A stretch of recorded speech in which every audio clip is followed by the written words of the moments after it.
तो let's start. What happen when metal react with acid, यानी कि मेटल को यदि हम लोग एसिड के साथ रिएक्शन कराएंगे तो क्या होगा। कह रहा है कि एक्चुअली आपने कभी कभी सुना होगा कि जो भी एसिडिक चीजें हैं ना उसको हम लोग लोहे के बर्तन वगैरह में नहीं रखते हैं, मेटेलिक चीजों में नहीं रखते हैं।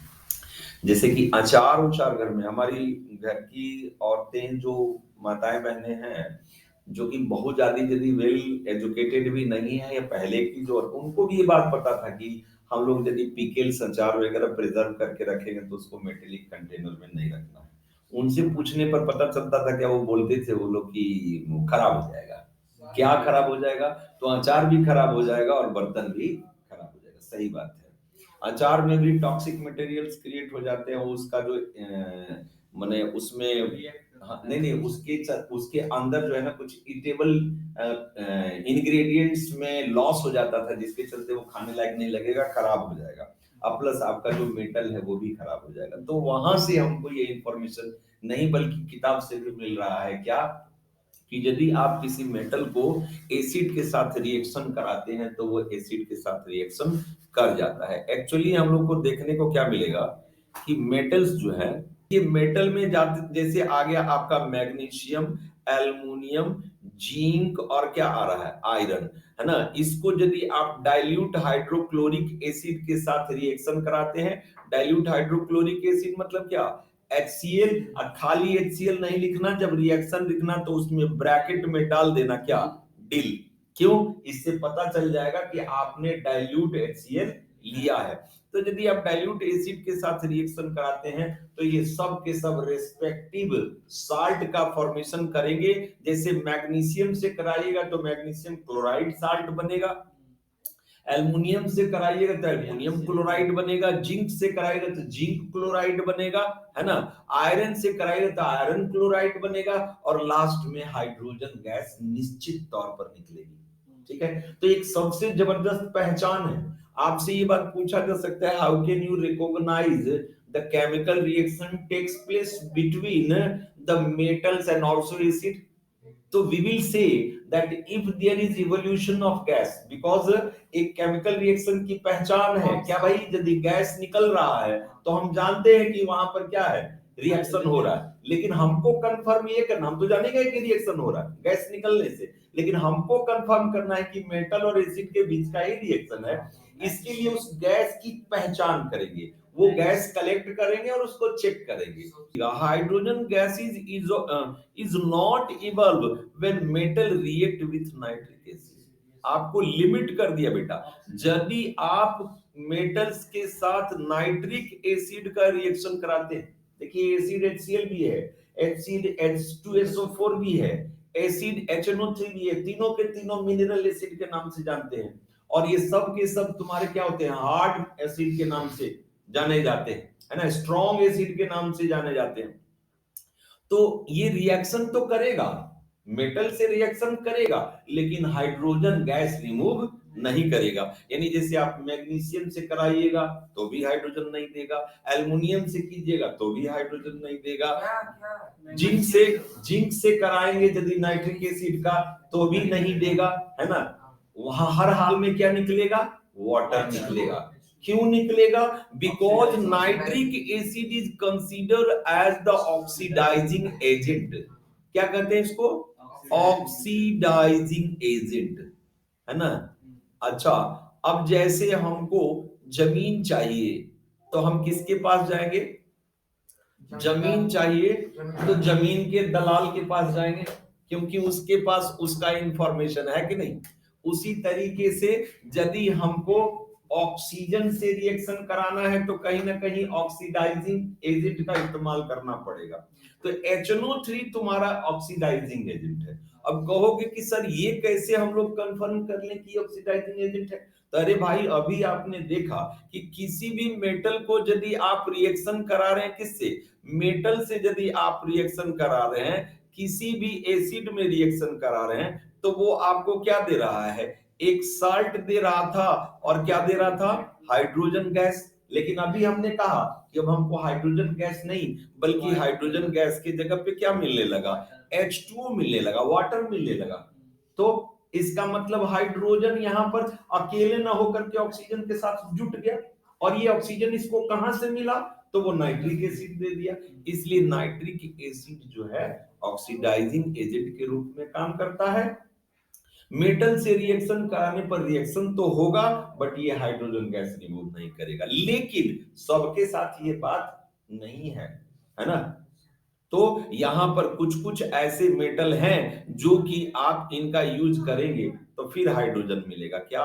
पहला नंबर है आपका मैग्नीशियम और दूसरा नंबर है मैंगनीज।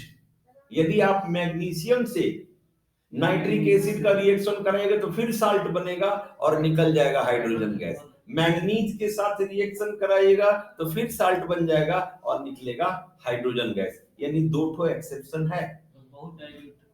समझ गए बात? यानी कहने का मतलब केमिस्ट्री हमको ये बात यहाँ पर फिर प्रूफ दे दिया कि केमिस्ट्री में एक्सेप्शंस ऑलवेज कंसीडर किए जाते हैं, लॉजिक यहाँ पे काम नहीं करता है। जैसे हमने ऊपर ये बात कह दिया कि मेटल जो है वो एसिड के साथ रिएक्शन करते हैं, तो वैरायटी आपको देखने को मिल रही है।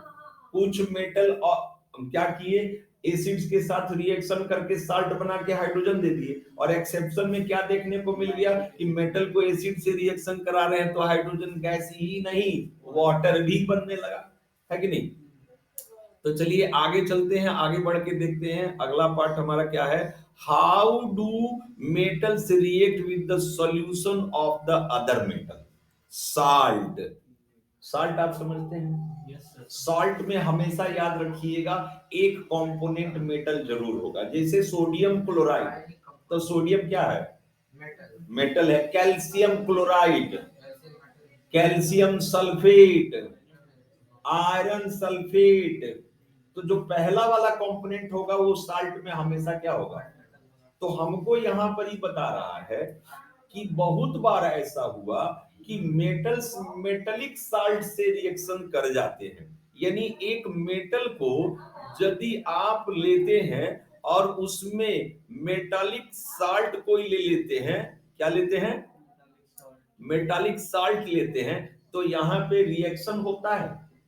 आपको हम 8 क्लास में अब लेकर के चलते हैं जहां पे आपको पढ़ाया गया था डिस्प्लेसमेंट रिएक्शन, और 10th क्लास में भी हम लोग को पढ़ाया गया केमिकल रिएक्शन में क्या, डिस्प्लेसमेंट रिएक्शन। याद कीजिए डिस्प्लेसमेंट रिएक्शन की प्रॉपर्टी क्या थी, high reactive element displace less reactive element. उसी केमिकल रिएक्शन को ध्यान में रखते हुए आपको यहां काम करना है। जब भी आपको एक मेटल और एक मेटालिक साल्ट मिलेगा तो ध्यान देना जो कहने जा रहे हैं। मेटालिक साल्ट के अंदर जो मेटल होना चाहिए वो लेस रिएक्टिव होना चाहिए। जैसे कि आप रिएक्शन कराते हैं zinc and plus copper chloride का, CuCl2, किसका कराए, जिंक एंड कॉपर क्लोराइड का। क्या आप बता सकते हैं जिंक और कॉपर में कौन ज्यादा रिएक्टिव है, जिंक रिएक्टिव है। इसका मतलब है कि यहां रिएक्शन होगा ZnCl2 एंड कॉपर आपका अलग हो जाएगा। जब जिसे पता चल गया कि Zn प्लस CuCl2 है तो हमको तो ही पता है कि ZnCu को डिस्प्लेस करेगा, तो हम जोड़ दिए ZnCl2 और Cu को क्या कर दिए, अलग। लेकिन अब हम आपसे एक बात और पूछना चाहते हैं, जरा हमको बताइएगा यहीं पर। अब हमने ले लिया Cu एन प्लस ZnCl2, बताइए ये केमिकल रिएक्शन होगा या नहीं होगा, नहीं होगा, क्योंकि कॉपर लेस रिएक्टिव एलिमेंट है और less reactive element high reactive element को डिस्प्लेस नहीं कर सकता है। पुरानी कहावत, जिसकी लाठी उसकी भैंस, ताकत जिसके पास होगा सिंहासन पर वही बैठेगा। कॉपर के पास वो कैपेसिटी है नहीं, पहले ही से लालू जी बैठे हुए हैं वहां पर। क्लियर है? तो चलिए आगे बढ़ के देखते हैं। इसके बाद हमारा यहां पर जो हम लोग को बुक में दिखाया गया फिगर नंबर 3.4 में बड़ा ही सुंदर एक केमिकल रिएक्शन दिखाया गया है, जिसमें आप देखेंगे जो ब्लू कलर का सॉल्यूशन लिया गया, बुक में भी देखिएगा, है ना। क्या है, जो ब्लू कलर का सॉल्यूशन है वो एक्चुअल में आपको देखिए यहां पर लिख दिया गया है कॉपर सल्फेट है। क्या है, आपको पता होगा कॉपर सल्फेट का फॉर्मूला CuSO4, पता है। अच्छा, ये देखिए इसमें एक आयरन नेल डुबाया गया, तो आपको पता है आयरन का फॉर्मूला है Fe, यानी यहां पर Fe और CuSO4 आपस में है। आप बता सकते हैं आयरन और कॉपर में कौन ज्यादा रिएक्टिव है? Fe ज्यादा रिएक्टिव है। इसका मतलब कि यहां पर तो केमिकल रिएक्शन होगा या नहीं होगा? होगा। तो क्या बन जाएगा?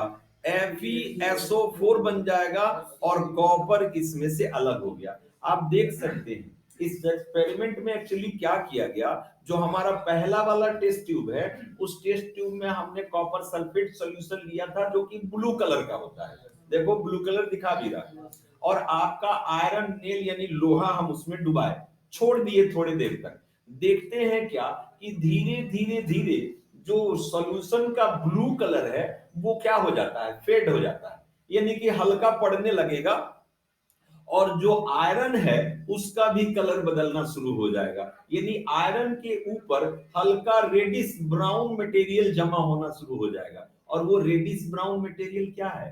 कॉपर है। जो लोहा के ऊपर से जमा हो गया वो क्या है एक्चुअल में? आपने रिएक्शन में भी देखा कि रिएक्शन होने के बाद उसमें से कॉपर अलग हो गया। अच्छा, ये चूंकि कॉपर सल्फेट था इसलिए उसका ब्लू कलर था, है ना? जब कॉपर सल्फेट टूट गया तब ब्लू कलर कहां से रहेगा? इसलिए इसका ब्लू कलर भी क्या हो गया? खत्म हो गया।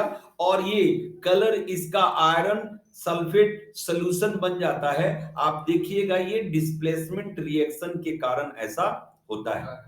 क्लियर है? कोई दिक्कत इसमें नहीं।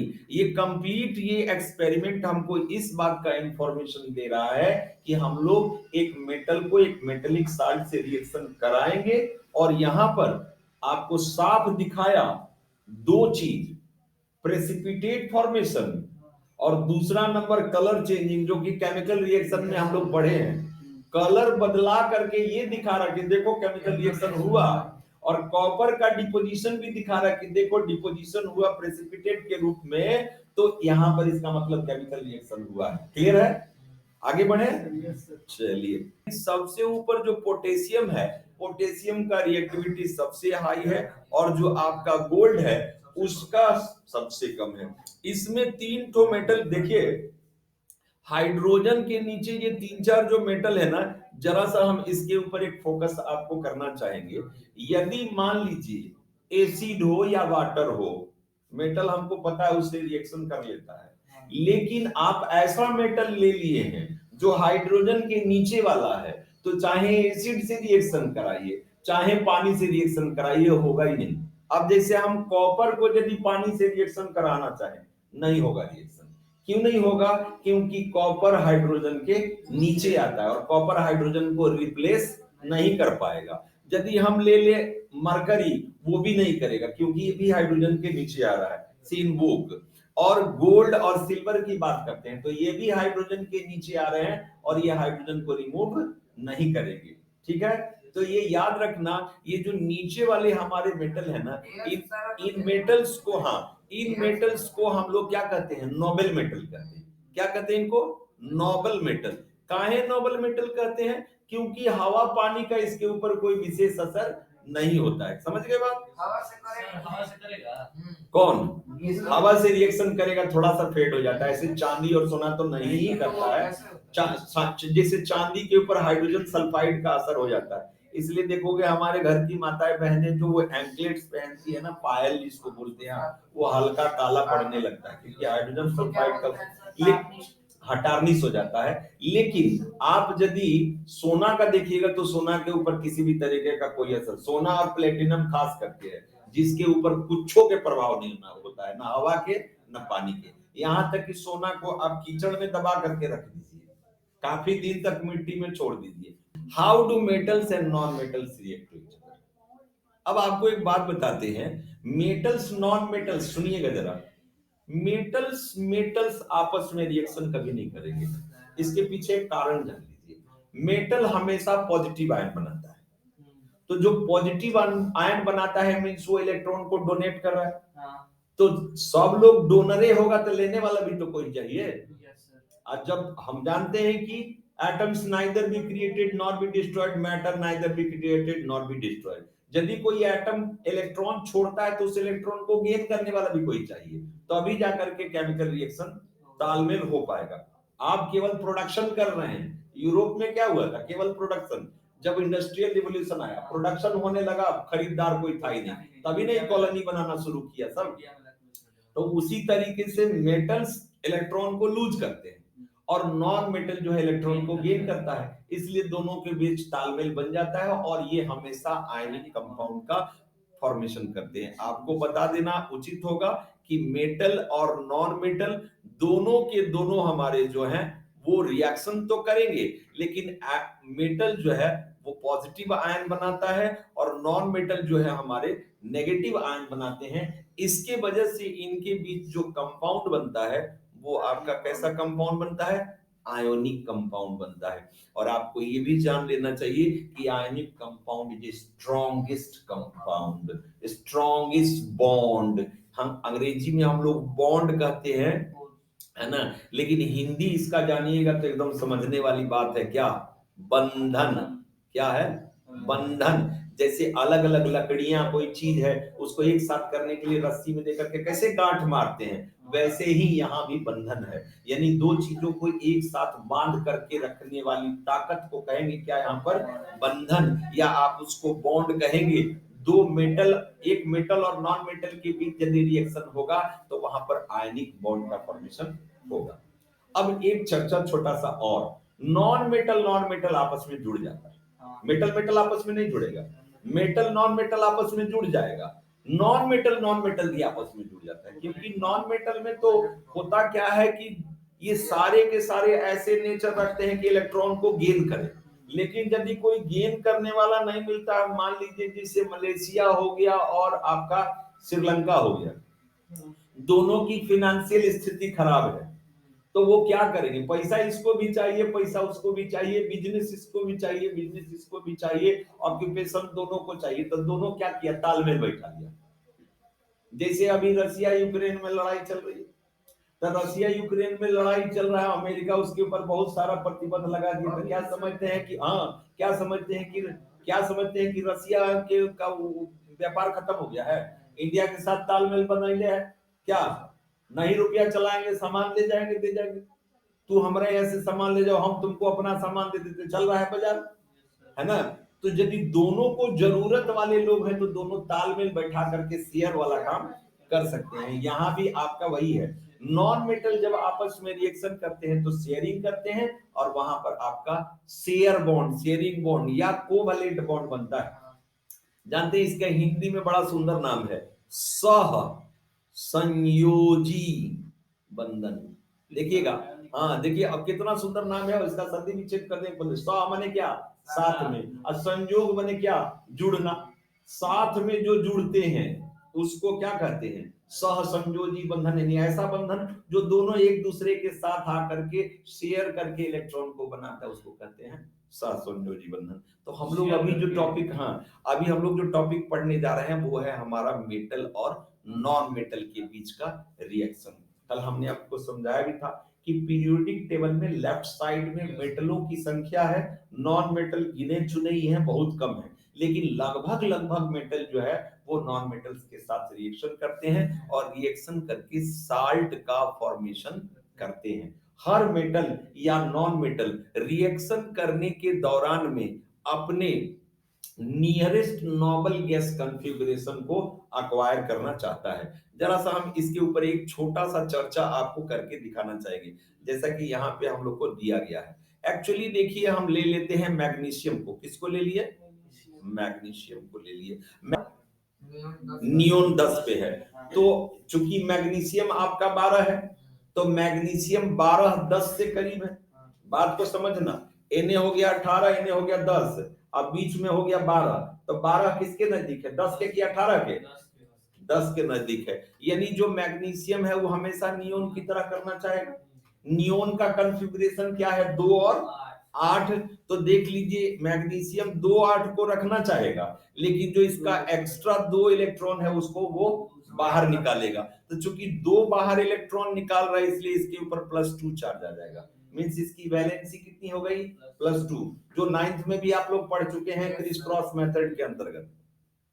इसके बाद अब हम यदि इसके साथ क्लोरीन को जोड़ना चाहते हैं, क्लोरीन दिया हुआ है नीचे में, है ना, क्लोरीन दिया हुआ है, क्लोरीन का एटॉमिक नंबर है 17। अब बताइए किसके करीब है, नियोन के करीब है कि आर्गन के? 17 तो 18 के करीब है ना। तो ये देखिए आर्गन की तरह होना चाहेगा, आर्गन का कॉन्फ़िगरेशन है 2 8 8, यदि उस हिसाब से देखते हैं तो 2 8 7 है, मतलब कि इसमें एक इलेक्ट्रॉन ऐड करना पड़ेगा, यानी कि क्लोरीन चाहेगा कि हमको कहीं ना कहीं से एक इलेक्ट्रॉन मिल जाए, तो जब ये लेगा तो इसके ऊपर -1 नेगेटिव चार्ज आ गया। और इसके बाद ये तो दोनों के दोनों नोबेल गैस कॉन्फ़िगरेशन करने के कारण बन गए स्टेबल। आप क्या कहिएगा इन दोनों को? स्टेबल हो गया। तो यहां आपको एक जवाब मिलता है कि आखिर मेटल या नॉन मेटल इलेक्ट्रॉन को लूज या गेन क्यों करते हैं, तो वो अपना स्टेबल कॉन्फ़िगरेशन चाहते हैं। क्या चाहते हैं? अस्थिर हो जाए। लेकिन इसी स्टेबल होने के दौरान में गलती हो गया, एक आदमी स्टेबल होने के लिए बैंक से जाकर के लोन ले लिया, सोचा बिजनेस करेंगे, बिजनेस नहीं कर पाया, फेल हो गया, तो वो तो कर्जा में दब गया ना। तो वही स्थिति हो जाती है, आदमी स्टेबल होने के लिए या ये मेटल स्टेबल होने के लिए इसने कुछ ना कुछ प्रयास किया, लेकिन उस प्रयास के कारण इसके ऊपर एक धब्बा लग गया। वो क्या? या तो पॉजिटिव का नहीं तो नेगेटिव चार्ज का। और ये पॉजिटिव नेगेटिव चार्ज ऐसे हो जाते हैं कि इनके बीच जो है electrostatic strong force of electrostatic लगता है, जिसके चलते ये दोनों के दोनों आपस में क्या हो जाते हैं? जुड़ जाते हैं, है ना। तो ये दोनों के दोनों जुड़ते हैं तो 9th क्लास वाला क्रिस क्रॉस मेथड याद कीजिए, जो Mg के ऊपर का पावर है वो क्लोरीन के पास चला जाएगा, और जो क्लोरीन का जो वैलेंसी है वो मैग्नीशियम के पास आ जाएगा, यानी Mg1 एंड Cl2। बट 1 को लिखने की प्रथा नहीं है, इसलिए हम लोग सीधे लिख देते हैं क्या? MgCl2। क्लियर है? इस तरीके से मेटल और नॉन मेटल हमारे रिएक्शन करके क्या बना देते हैं? कंपाउंड बना देते हैं। बेटा यहां पे आपको एक विशेष बात दिखाया गया है फिगर नंबर 3.5 में, इलेक्ट्रॉन डॉट स्ट्रक्चर। समझ गए? ये बड़ा पहले सोडियम एटम था, जब उसने इलेक्ट्रॉन को लूज किया तो प्रोडक्ट के रूप में आपको दो चीज मिला, sodium ion and plus electron. Clear है? यदि पहले में दिखाता तब ना कहते कि हम इलेक्ट्रॉन जोड़ रहे हैं, यानी रिएक्टेंट साइड में नहीं लिखा हुआ है, प्रोडक्ट साइड में है, इसका मतलब हमको दो प्रोडक्ट मिल रहा है, एक सोडियम आयन और एक क्या मिला? अब वही देखो नीचे क्लोरीन में दिखा रहा है, वही जो एक्स्ट्रा इलेक्ट्रॉन है, अब रिएक्टेंट साइड में उसको ऐड कर दिया, किया तो ये इलेक्ट्रॉन जाकर के ऊपर में जुड़ गया, तो उसका हो गया क्या? 288। क्लियर है? अब देखिए पहले ध्यान देना, जो ऊपर में आपको दिखाया गया है वो तो एक दिखाया कि सोडियम क्या करेगा और क्लोरीन क्या करेगा, लेकिन जो नीचे वाला आपको दिखाएगा ना फाइनल, ये है हमारा रियल डॉट स्ट्रक्चर। क्या? सोडियम, हमेशा ध्यान रखिएगा कि किसी भी एलिमेंट के आउटर ऑर्बिट में जो इलेक्ट्रॉन होता है उसी को डॉट स्ट्रक्चर में दिखाते हैं। तो सोडियम के आउटर में कितना है? एक। और क्लोरीन के आउटर में कितना है?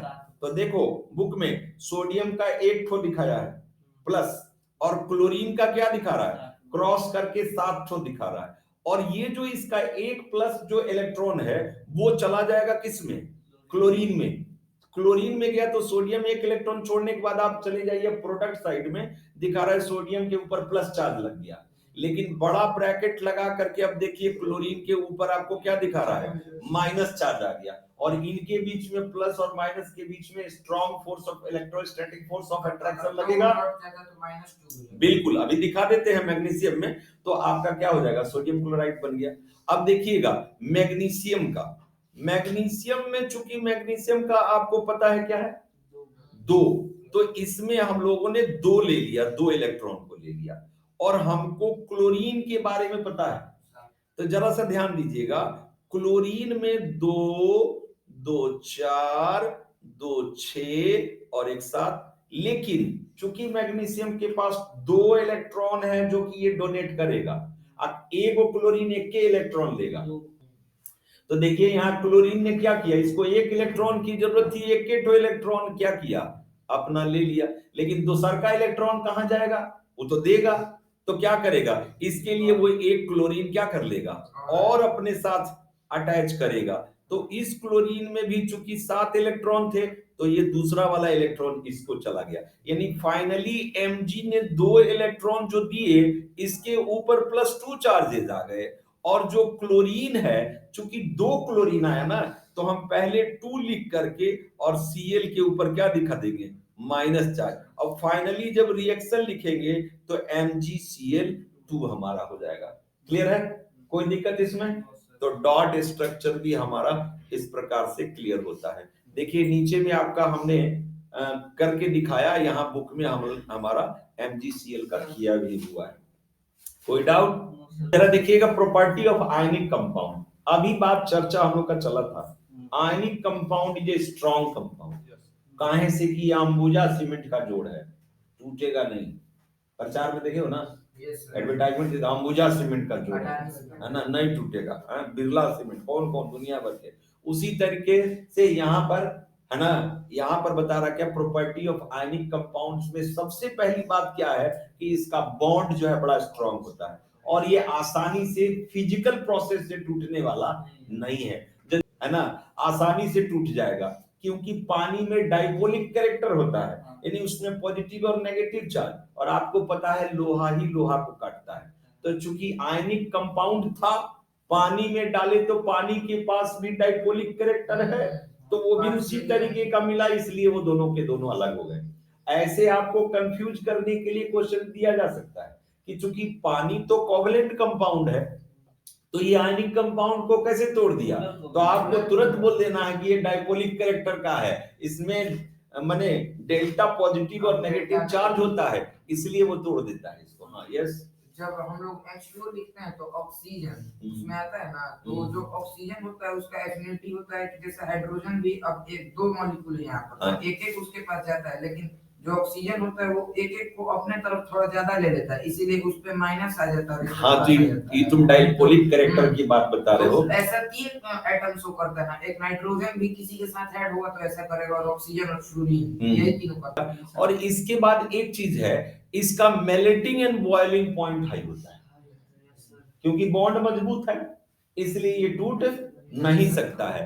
यदि आपका मेटल कंपाउंड जो भी बनते हैं, यानी कि जो भी आयनिक कंपाउंड बनते हैं, ये इलेक्ट्रिसिटी के गुड कंडक्टर होते हैं। कब? ड्राई और सॉलिड फॉर्म में नहीं। ये कब होंगे? या तो आप इसको मोल्टेन फॉर्म में ले जाइए, यानी गला दीजिए, आयन टूट जाएगा, इलेक्ट्रिसिटी पास करेगी, और नहीं तो पानी में घुला दीजिए, आयन टूट जाएंगे और वहां भी इलेक्ट्रिसिटी पास करेगी। याद रखना, कभी भी सॉलिड फॉर्म में ये इलेक्ट्रिसिटी को पास नहीं करने देगा। क्लियर है? अच्छा, इसके बाद हम चले आते हैं सॉल्युबिलिटी पर। जानते हैं जितने भी आपके इलेक्ट्रोवैलेंट कंपाउंड होते हैं, सब के सब पानी में क्या हो जाते हैं? सॉल्युबल। हमने कहीं कहीं पढ़ा भी है कि water is a good solvent, यानी दुनिया का सबसे यूनिवर्सल सॉल्वेंट, दुनिया का सबसे बेहतरीन सॉल्वेंट है। दुनिया में अधिकांश चीजें ऐसी हैं जो पानी में घुल जाती हैं। तो आपको बता देते हैं कि जो आयनिक कंपाउंड है सब के सब पानी में घुल जाते हैं, लेकिन यदि आप इनसॉल्युबल इन सॉल्वेंट सचेज, यानी कि यदि ऑर्गेनिक कंपाउंड लेते हैं या ऑर्गेनिक सॉल्यूशन लेते हैं, तो उसमें ये कभी नहीं घुलेगा, है ना। जो आयनिक कंपाउंड है ऑर्गेनिक में नहीं घुलेगा। समझ गए बात? अब हम लोग कंडक्टिविटी की बात कर चुके हैं। जो आयनिक कंपाउंड है, दो ही स्थिति में इलेक्ट्रिसिटी सप्लाई करेगा, या तो पानी में घोल दीजिए, पानी में घोलिएगा तो आयन में टूट जाएगा। अब जैसे आपको बता दें, आयनिक कंपाउंड में NaCl है, Na प्लस और Cl माइनस, पानी में डालिएगा टूट जाएगा, Na प्लस में बदल जाएगा और Cl माइनस में बदल जाएगा, आयन्स मिल गए। अब इसमें इलेक्ट्रिसिटी सप्लाई करिएगा तो कर जाएगा।